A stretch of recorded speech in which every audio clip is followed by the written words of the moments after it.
Greetings, stranger. Welcome back to Willowside.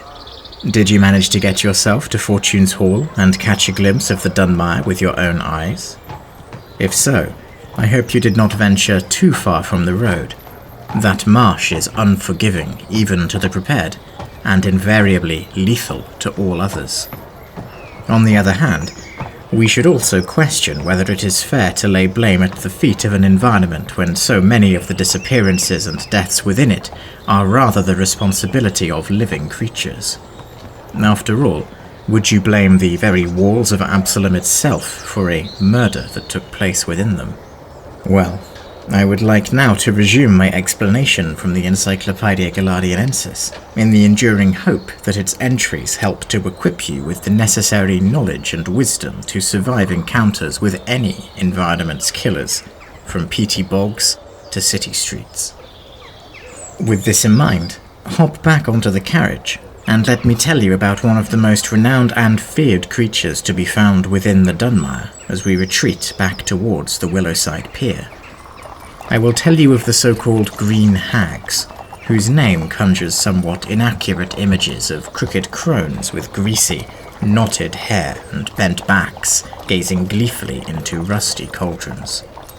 In truth, your first experience with one is likely to be almost exactly the opposite of this.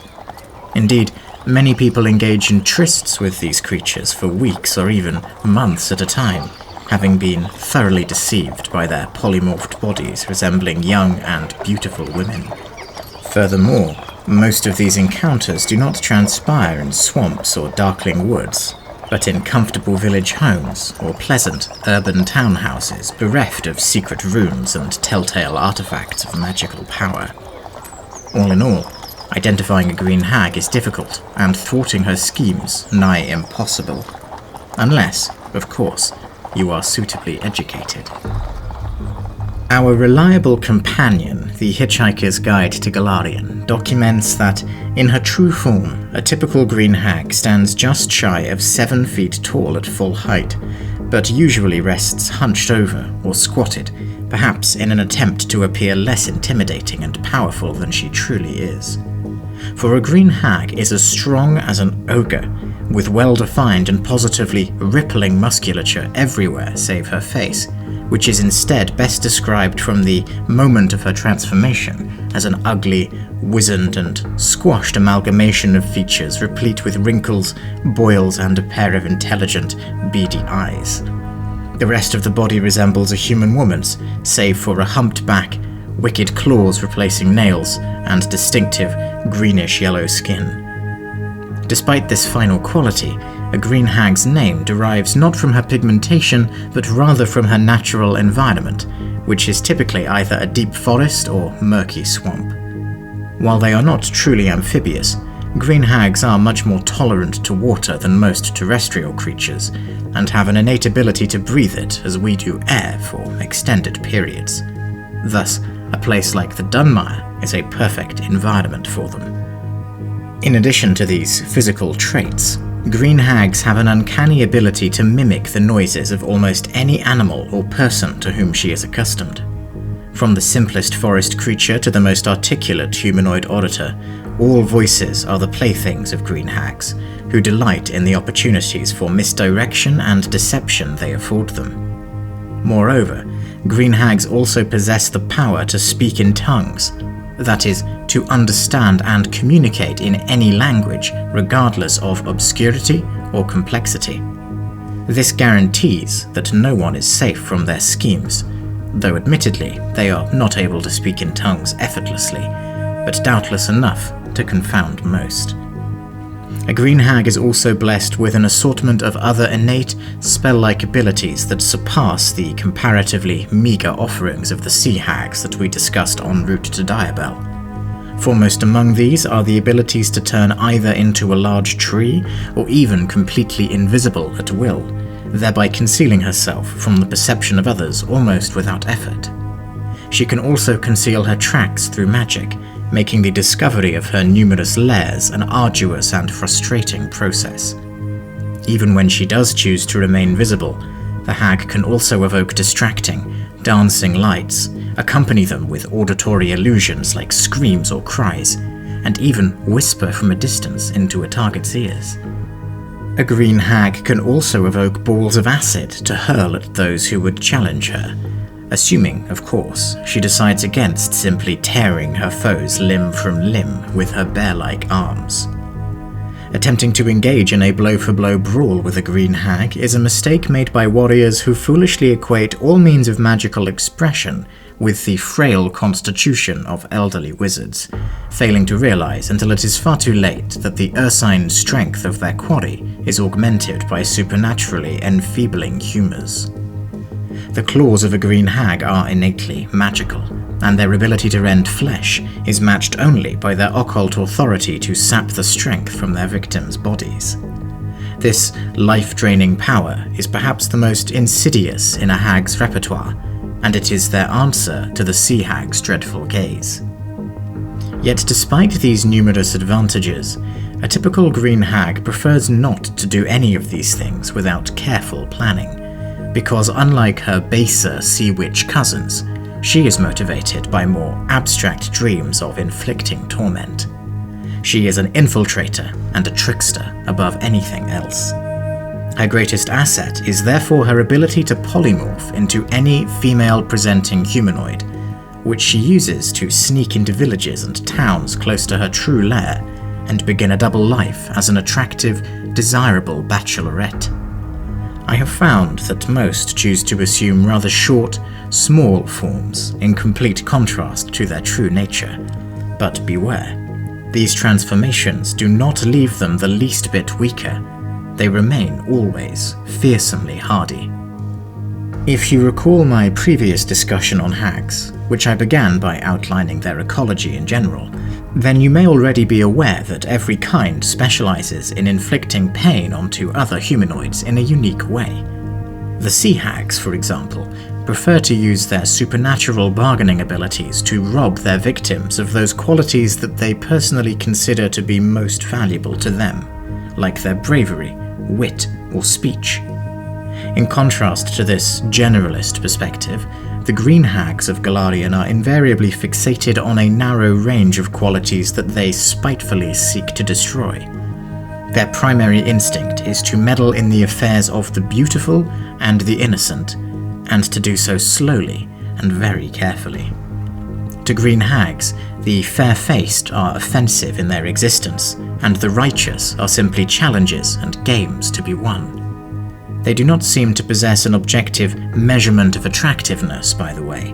Like all hags, they subvert the culture of their stalking grounds, and so always and only consider the conventionally handsome and moral to be worth their time. This circles us back to the trysts I mentioned at the beginning. I hope you can now discern how many green hag schemes are implemented. The most common involve the seduction of handsome men away from their partners and families.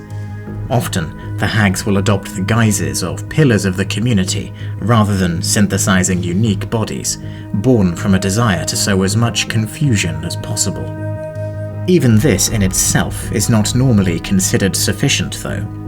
Green hags then try to engage their victim in increasingly debaucherous or otherwise unacceptably hedonistic dalliances.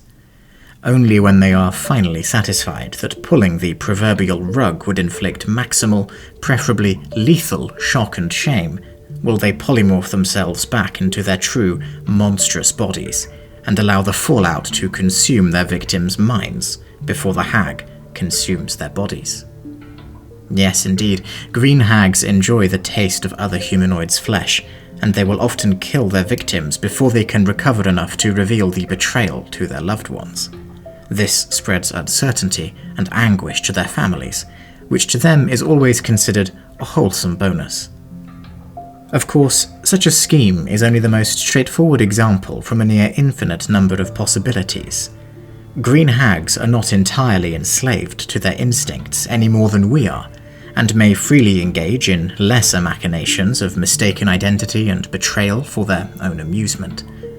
That said, they find the horror and suffering of the grand reveal incredibly addictive, and it does not take most long to begin to devise staggeringly elaborate plots. The more lives they can ruin in the process, the better, and for this reason, the handsome and righteous in leadership positions are especially vulnerable to their meddling. Like all other hags, green hags are wont to form covens at several points throughout their long lives. In contrast to popular belief, most covens are not formed to interfere in the affairs of the mighty, but rather as a part of hags' life cycles. You see, it is only through the formation of covens, which require a minimum of 3 members to be effective, that they are able to initiate the ritual known as the calling, which is responsible for psychically luring their changeling offspring to their lairs. Without the calling, no new hags would ever be created. On the other hand, it cannot be denied that hag covens do augment their own powers exponentially, and it is particularly dangerous to inhabit a region visited by one. Green hag covens are thankfully quite rare, because their inclination to live both in isolation as well as in disguise is not conducive to identifying their kin. However, they sometimes prefer to attach themselves to the covens of sea hags, who are far more social and readily identifiable, and it is not uncommon to hear of a green hag rising to lead her lesser cousins. In such cases, they are indeed likely to convene in the dark woods and coastal corners beyond civilization's gaze, given that sea hags are unable to disguise themselves through polymorphy. In contrast, if a green hag forms a coven with other urban-dwelling hags like blood or ash hags, then she is likely to find herself the junior partner, because for all of their cunning and intimidating physique, green hags are still numbered among the weakest of their kind. Regardless of status, a green hag contributes a number of magical powers to the coven. In line with her nature, she principally facilitates the casting of the so-called outcast's curse, which inflicts a victim with the misfortune of being perceived by others as ill-composed and even dangerous. It is masterfully effective at ostracizing someone from their community, which of course makes them all the more vulnerable to the hag's subsequent advances. You see, stranger, the green hags of this world are not to be underestimated. For every lair within the Dunmire, you can be sure that there is at least one companion in Willowside or even farther inland. Green hags are far more nuanced and unpredictable than most of their kin, and it is vitally important to bear this in mind should you be tasked with hunting one down. And always remember to check concurrently for evidence of coven activity. Hags actually spend the majority of their lives outside a coven's influence, but it would be fatally unwise to investigate one without first confirming the nature of her relationship with others. I see we are now approaching the pier again, and just in time for sunset, I mark. The waters may be stormy around here, but you cannot deny their adamant beauty. I will see you back on board. It is only a short journey now to Escadar, which will be the final destination of our tour of the Starstone Isles. I look forward to showing it to you. Well, until then.